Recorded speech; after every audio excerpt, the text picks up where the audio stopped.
Olá a todos! Vamos então iniciar, como disse anteriormente, essas reflexões que faremos no mês de setembro, mês da Bíblia, e hoje particularmente vamos fazer uma reflexão sobre uma visão unitária entre o Antigo Testamento e o Novo Testamento. Já comentei para vocês, não será um curso, uma reflexão breve, uns poucos minutos, e a ideia é ajudar você, meu irmão, minha irmã, a viver um pouco mais intensamente e com a consciência esse mês da Sagrada Escritura. Antes de começar, um convite que eu faço também nesse mês da Bíblia é que possamos dar uma vida particular nas nossas famílias, em nossas casas, a esse mês. Convido, por exemplo, a colocar a Sagrada Escritura, a Bíblia, em lugar de destaque na sua casa. Que vocês pudessem dedicar um tempo à leitura da Bíblia, à reflexão bíblica, a poder usar a Bíblia e deixar de que ela seja um objeto de enfeite ou um objeto escondido ali entre os livros que temos nas nossas bibliotecas. Vamos então aproveitar esse mês para viver mais intensamente esse mês que a Igreja no Brasil nos convida, de modo muito particular, a meditar na Sagrada Escritura. Iniciamos então essa reflexão sobre essa visão unitária entre o Antigo e o Novo Testamento. Eu vou dar aqui uma chave de leitura. Permitam-me começar com uma frase que eu gosto muito de Santo Agostinho, que pode iluminar esse nosso tema. Em latim, Santo Agostinho diz: Novum in vetere latet, et in novo vetus patet. Particularmente, mais ou menos uma tradução livre, seria que o Novo Testamento está oculto no Antigo e o Antigo está patente no Novo Testamento. Ou seja, quando nós lemos a Bíblia, quando nós fazemos uma reflexão bíblica, quando folheamos as páginas da Sagrada Escritura, é importante ser feita essa leitura com um critério de unidade entre o Antigo Testamento e o Novo Testamento. Estamos falando de uma única história da salvação. Então, de um único plano de Deus. Então, vamos tentar hoje entender um pouco melhor esse plano de Deus, essa história da salvação contida na Bíblia. Eu recomendo o estudo se alguém quiser aprofundar certamente, o estudo da Constituição Dogmática Dei Verbum, do Concílio Vaticano II. Ela é uma constituição que fala sobre a revelação e, como sabemos, eu não vou aprofundar muito no tema da revelação, mas como sabemos, a revelação ela tem três fontes: Sagrada Escritura, tradição e magistério. Então, quando a Constituição fala da revelação, particularmente falando da Sagrada Escritura, nos pode ajudar muito a entender, a aprofundar mais nisso que eu vou falar aqui. Aí podemos aprofundar bastante, portanto, nesse tema da revelação no Antigo Testamento, Novo Testamento. Outro texto de apoio, um pouco mais recente, é a exortação apostólica pós-sinodal Verbum Domini, sobre a Palavra de Deus. Esse sim, especificamente sobre a Sagrada Escritura, nos pode ajudar também em todo o texto, mas especificamente os números 40 e 41, Verbum Domini 40 e 41, se fala dessa relação entre o Antigo Testamento e o Novo Testamento. Então nós entendemos que a Sagrada Escritura é a Palavra de Deus revelada. Aqui é necessário um preâmbulo sobre o tema da revelação. Fazendo uma espécie de resumo, poderíamos dizer que Deus quis revelar-se a si mesmo. Quando falamos revelação, Deus vem ao nosso encontro, Deus vem mostrar quem Ele é. E como Deus fez isso? Na Dei Verbum, nós lemos que o Deus invisível quis revelar-se a si mesmo e manifestar aos homens o mistério da sua vontade. A revelação de Deus, como se deu? Se deu por meio de ações e palavras intimamente unidas entre si ao longo da história da salvação. Essas ações e palavras foram postas por escrito sob a inspiração do Espírito Santo e confirmadas e custodiadas pelo magistério.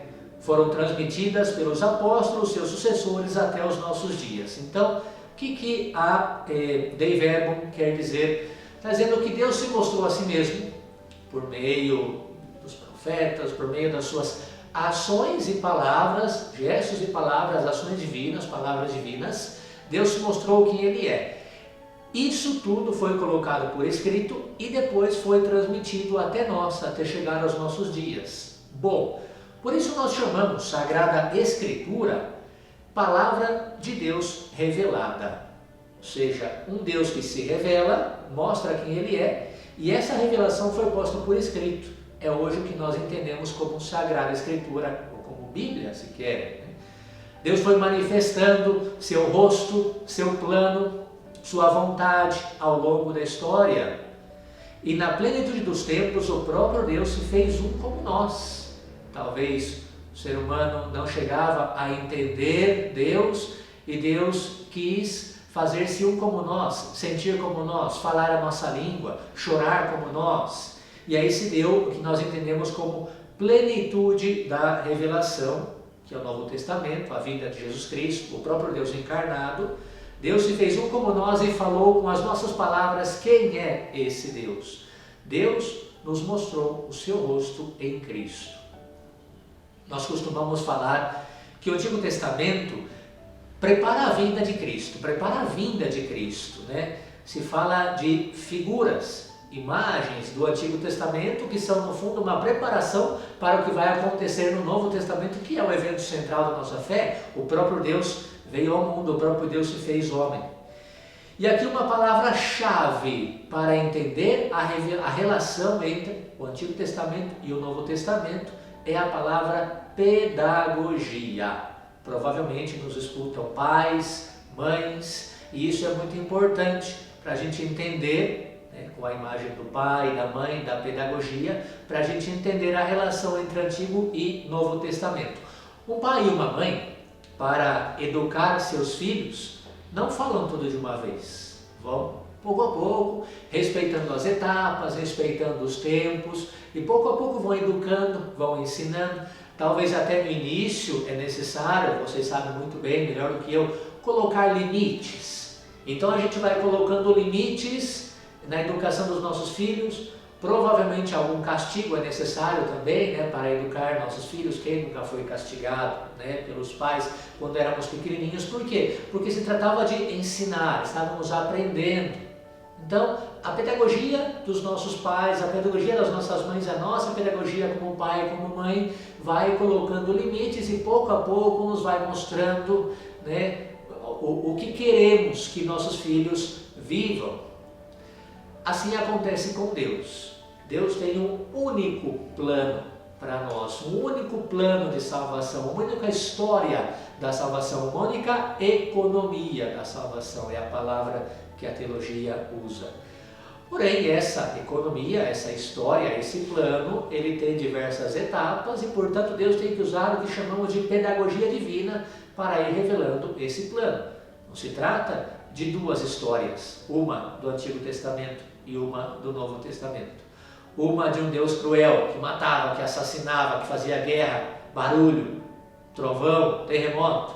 E outra do Novo Testamento, de um Deus que é misericordioso, que vai em busca da ovelha perdida, mas é o mesmo Deus que revela o seu plano em diferentes etapas.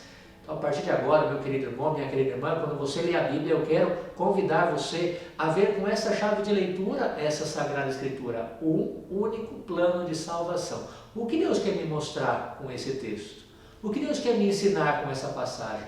O que Deus quer me mostrar com essa passagem do Novo Testamento, do Antigo Testamento? O seu único plano de salvação.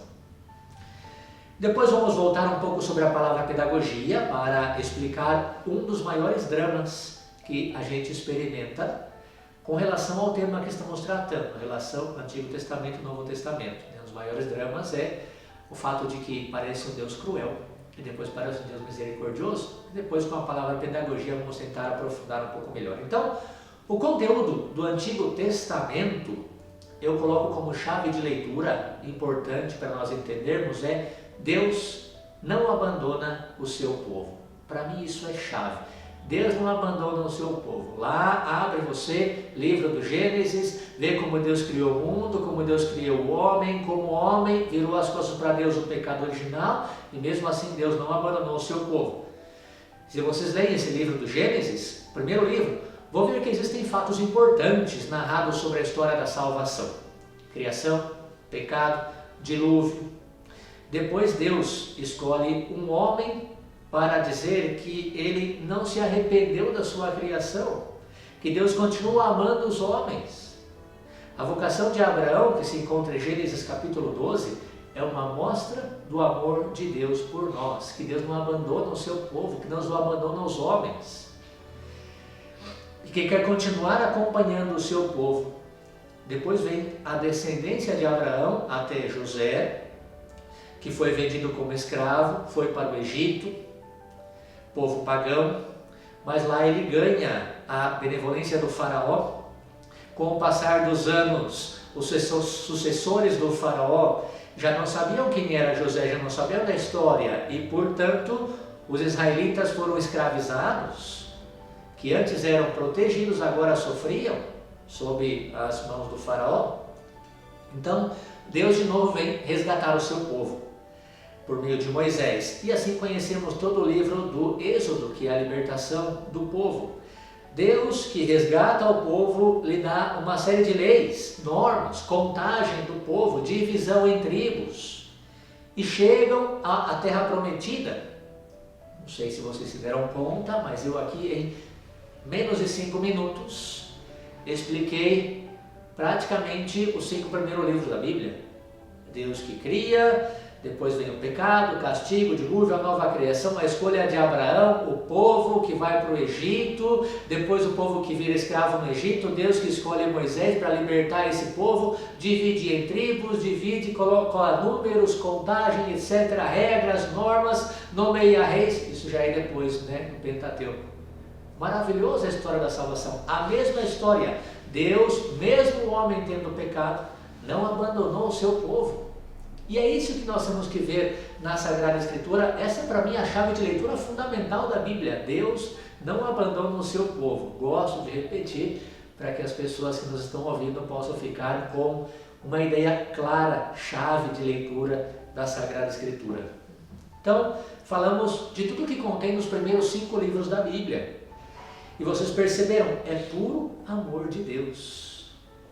Deus não abandona o seu povo e nos acompanha até a nossa pátria. Claro, teríamos muito que aprofundar aqui, teríamos que fazer cursos sobre o Pentateuco, os primeiros 5 livros da Bíblia, teríamos que fazer cursos sobre, enfim, cada livro da Bíblia em si, Mas como eu disse, essa quer ser uma reflexão, uma ajuda para que você, nesse mês de setembro, dando um lugar particular da sua casa à Sagrada Escritura, possa ler, possa meditar, possa entender, possa se enriquecer um pouco melhor ao longo desse mês, com esse tema tão importante que a Igreja no Brasil nos propõe.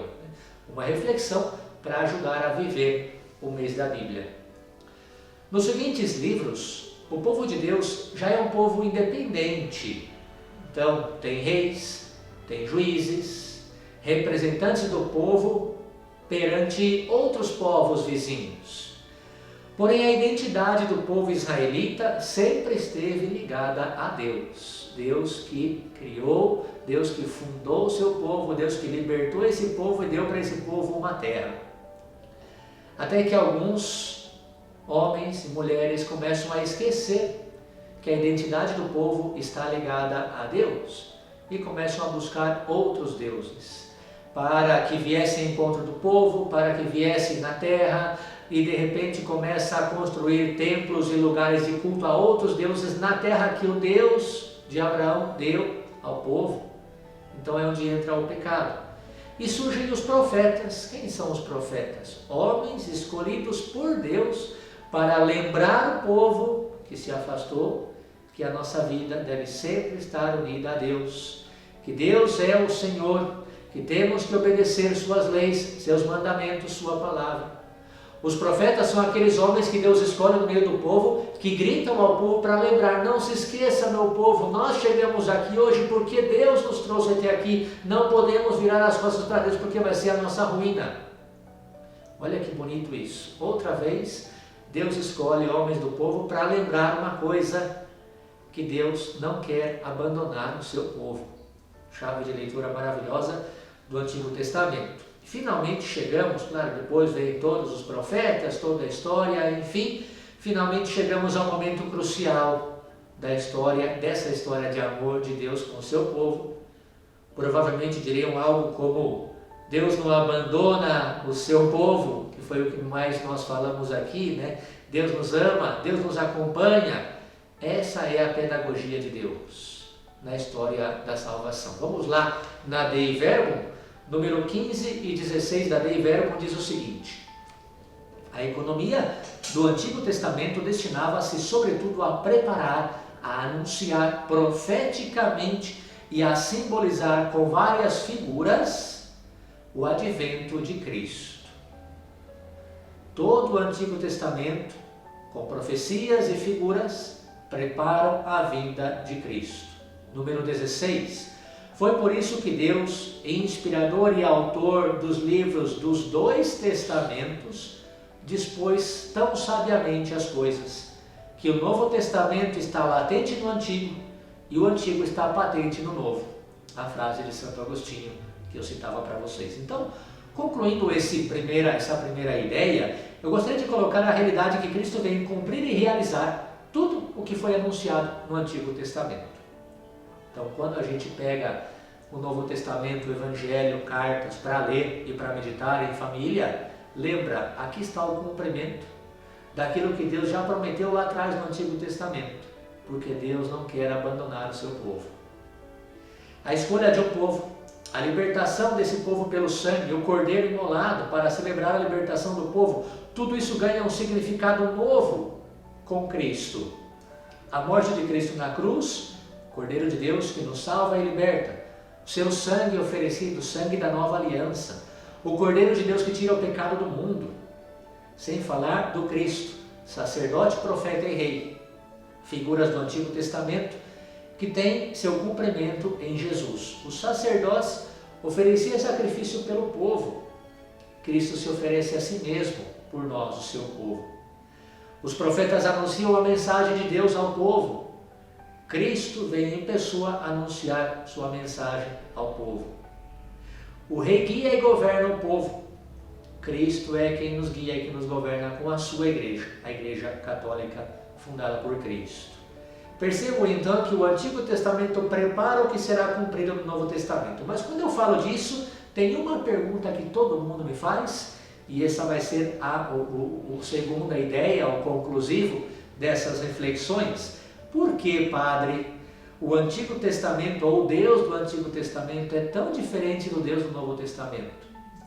Então vamos falar disso agora. Por que um Deus tão cruel no Antigo Testamento e um Deus tão manso no Novo Testamento? Essa pergunta já me fizeram várias vezes. E é no Novo Testamento que encontramos a resposta. Mas antes, por que vemos um Deus assim chamado cruel no Antigo Testamento? O Deus é cruel, entre aspas, no Antigo Testamento, por quê? Pedagogia. Deus precisava ensinar o povo a obedecer, para que assim o povo não se perdesse. Deus não queria que o povo se perdesse. Somos o seu povo, somos a sua criatura, somos criados por Deus como a pérola preciosa da criação. Deus não quer que nos percamos. Então começa a colocar uma série de normas, restrições, porque Ele quer a nossa felicidade, e a gente vai se desviando, mas Ele não quer permitir isso, porque Ele quer que sejamos felizes. Pensem, por exemplo, no dilúvio, onde Deus exterminou a humanidade, mas é uma humanidade que estava no pecado, estava longe de Deus, uma humanidade que não ia sobreviver, porque ninguém sobrevive no pecado. Ou pensemos nos profetas que anunciam o castigo de Deus diante da infidelidade. Claro que Deus, se fala do castigo de Deus, mas é diante da infidelidade. Pais e mães, quando vocês castigam os seus filhos porque fazem alguma coisa errada, vocês são cruéis ou vocês amam os seus filhos? Deus nos ama como Pai e nos coloca um castigo para que aprendamos a seguir a sua vontade, a seguir o seu plano. Qual o sentido de tudo isso? Voltamos ao conceito de pedagogia divina, né? Então, quando somos pequenos, nossos pais nos castigam não por crueldade, mas sim por amor. Deus nos coloca essas restrições para que lhe obedeçamos, porque nos ama. Quando vemos um Deus cruel, na verdade, é porque Deus nos quer ensinar a ir pelo caminho correto, pelo caminho do amor, da salvação, da libertação. E vejam, nos quer colocar limites para que vivamos com Ele, porque Ele sabe que aí está a nossa felicidade. Ai, Padre, mas que Deus cruel! Mas não é a escolha de Deus, é a nossa escolha. E Deus respeita a minha escolha, respeita a sua escolha. Agora, a visão que temos que ter e que vai esclarecer essas ideias é por que o Deus do Novo Testamento é tão manso e misericordioso, se na realidade é o mesmo Deus? Bem, falamos que Jesus veio mostrar o rosto de Deus. E sabem vocês onde podemos ver toda a crueldade, a monstruosidade, a dureza do Deus do Antigo Testamento? No Novo Testamento, Jesus na cruz. Se você tem na sua casa, perto agora, uma imagem de Jesus crucificado, olha para essa imagem de Jesus crucificado. Olha para essa imagem de Cristo crucificado e veja, aí está a crueldade do Deus do Antigo Testamento. Aí está a dureza do Deus do Antigo Testamento. Por quê? Porque em Cristo crucificado, nós percebemos, olhem suas feridas, olhem suas chagas, olhem o sangue no seu rosto, olhem o esgotamento que já não tem aparência humana. E por que Deus não nos trata com a crueldade do Antigo Testamento? Porque tratou assim o seu filho. Não me trata a mim, porque tratou assim ao seu filho. Não me mata a mim, como antigamente matava no Antigo Testamento, porque se entregou à morte o seu filho em nosso lugar. No Antigo Testamento, a crueldade de Deus colocava limites ao nosso comportamento. No Novo Testamento, a crueldade da cruz deve colocar limites ao nosso comportamento. Olhem para a cruz de Cristo, nessa crueldade, nessa dor, nessas feridas, nesse sangue, e perguntem-se, e digam do fundo do coração a Jesus, se você quer continuar seguindo no pecado, se você quer continuar seguindo a sua vontade, se você quer continuar ferindo Jesus. E por que Deus fez isso? Para que encontremos o caminho correto, o caminho da salvação, o caminho da libertação. Insisto, Deus nunca abandona o seu povo. Meus queridos irmãos, eu acho que basta com isso por hoje, nesse momento. Eu queria simplesmente oferecer umas reflexões pessoais sobre a chave de leitura de unidade entre o Antigo Testamento e o Novo Testamento. E como todos já ouviram e entenderam, essa chave de leitura é: Deus não abandona o seu povo. Espero que isso ajude a que possamos ouvir a palavra de Deus, meditar na palavra de Deus, a palavra de Deus revelada, particularmente que possamos ouvir e meditar nesse mês da Bíblia e aproveitar melhor essa riqueza que temos na igreja no Brasil. Que Deus lhes abençoe e que tenham um abençoado e rico mês da Bíblia. Em nome do Pai, e do Filho, e do Espírito Santo. Amém.